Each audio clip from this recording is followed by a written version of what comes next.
तो देश महान बन चुका होता। हम क्या सोचते हैं, चढ़ जा बेटा सूली पे, तेरा भला करेंगे राम।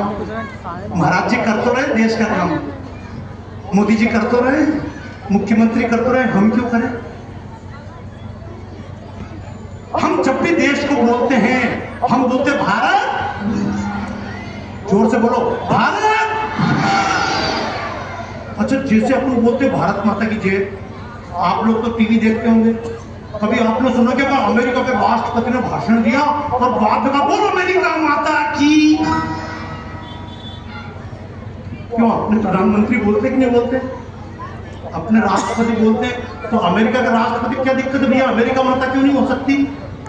जापान चाचा क्यों नहीं हो सकता? पाकिस्तान अब्बा क्यों नहीं हो सकता? भाई आप तो सोचो, कभी पाकिस्तान के राष्ट्रपति ने, प्रधानमंत्री ने भाषण दिया हो और बाद में कहा बोल पाकिस्तान अब्बा की। पाकिस्तान अब्बा नहीं, बांग्लादेश भतीजा नहीं, फ्रांस फूफा नहीं, लंदन चाची नहीं, लेकिन भारत। और केवल भारत को हमने माता नहीं कहा। हमारे ऋषि मुनि ने कहा माता भूमि पुत्रो हम पृथिव्या।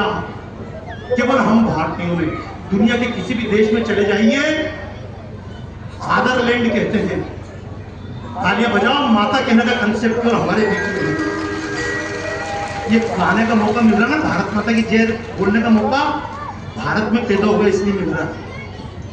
अगर गाजा में पैदा हो जाते तो, अगर पैदा होने के लिए मिल जाता गाजा, तो अभी तक इजराइल बजा रहा होता। ताली बजाओ यार, क्या कभी आपको कैसे मालूम है?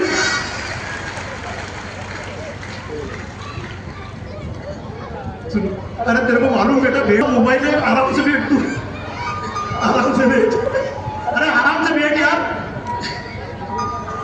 उनकी गलती नहीं है। सुनिएगा, ये बच्चों को आपने मोबाइल तो दिया, लेकिन एक प्रश्न आपसे पूछ रहा हूं, क्या बच्चे आपका कहना मानते हैं?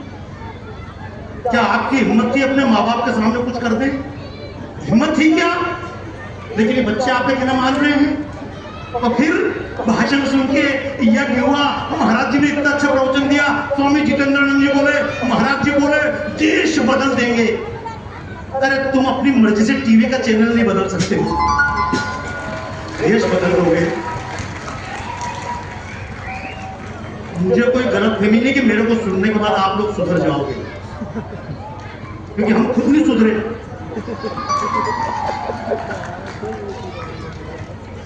क्योंकि अपन ने तो फिल्म देखी ना, हम नहीं, जैसे थे वैसे ही रहेंगे। हम क्यों भारत को माता नहीं कहते? पूज्य स्वामी जितेंद्रानंद जी बैठे, महाराज जी आपके साथ हमने यात्रा निकाली थी गंगा सागर से गंगोत्री तक। मैंने देखा एक नदी दुनिया में अमेज़न, हर नदी पर कोई ना कोई ब्रिज है, लेकिन अमेज़न पर कोई ब्रिज। इतनी बड़ी नदी, दुनिया में सबसे अधिक पानी लेकर बहती नदी, लेकिन कोई अमेज़न को अमेज़न माता नहीं कहता। कोई सबसे बड़ी नदी नील, नील को माता नहीं कहा जाता। अपने यहाँ की गाय कितना दूध देती है? 2 लीटर 5 लीटर। अगर दूध ना दे तो भी हम गाय को घर में माता के सम्मान करते हैं। ब्राजील में गाय 40 लीटर दूध देती है, लेकिन किसी गाय को माता नहीं कहा जाता। तालियां बजाओ यार, तो अपना देश है। और आप धरती पर बैठ गए ना, आप कम से कम नीचे बैठ के सुन रहे हो धरती पर। और क्यों बैठ गए? क्योंकि नीचे फर्श लगा हुआ है। अगर फर्श नहीं हुआ तो बैठते क्या? कुछ लोग बैठ जाते हैं, जो शाखा वाले वो तो बैठेंगे। सुनना, स्वामी विवेकानंद अमेरिका से लौटे तो बंदर कहाँ पर रथ रखा हुआ था, घोड़े लगे हुए थे। स्वामी विवेकानंद को रथ में बिठाकर खींचेंगे। बड़े बड़े सम्राटों ने कहा स्वामी जी के रथ को घोड़े खींचेंगे हमारे होते हुए? यही में संत की परंपरा, बड़े बड़े सम्राट महाराजों ने कहा हम तो केवल राज है, ये महाराज है। उन्होंने कहा घोड़े हटा दो। सम्राट रथ महाराज का, विवेकानंद का। लेकिन क्या हुआ? स्वामी विवेकानंद धरती पर उतरे और उतर कर धरती पर लौटने थे। लोगों ने कहा महाराज जी अमेरिका रिटर्न, अमेरिका से धरती पर लौटते हो? स्वामी विवेकानंद का मैं कहां धरती पर लौट रहा हूं, मैं तो अपनी माता की गोदी में खेल रहा हूं। शायद पता नहीं होगा, मुझे मालूम है जब भी 2 महीने 3 महीने के लिए विदेश जाता हूँ तो वापस जब हवाई जहाज में से ऊपर धरती दिखती है तो मन बच्चा बनकर ऐसा कूदता कि मेरे देश की धरती मुझे वापस दिखती है। हमारे ऋषि मुनि गीत गाते थे, आप भी गाते होंगे। चंदन है इस देश की माटी, तपो भूमि हर गांव।